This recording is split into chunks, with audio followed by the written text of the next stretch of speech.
Guys ये जो आप ट्रिमर देख सकते हो ये ख़राब हो चुका है और इसका मोटर डैक बहुत ही इधर उधर कनेक्शन करके दिया था जो बनाने के लिए आया मेरे पास।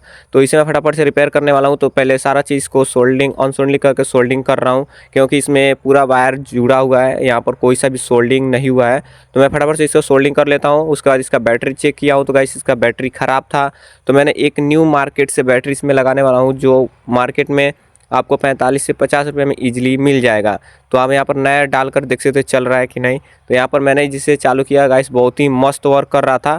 तो यहाँ पर मैं आपको बाल तो नहीं, यहाँ पर एक कागज़ छोटा सा आपको कटिंग करके दिखा देता हूँ। तो आप इस वीडियो को लाइक ज़रूर कीजिएगा और चैनल को सब्सक्राइब। मिलते हैं नेक्स्ट वीडियो में, तब तक के लिए जय हिंद जय भारत।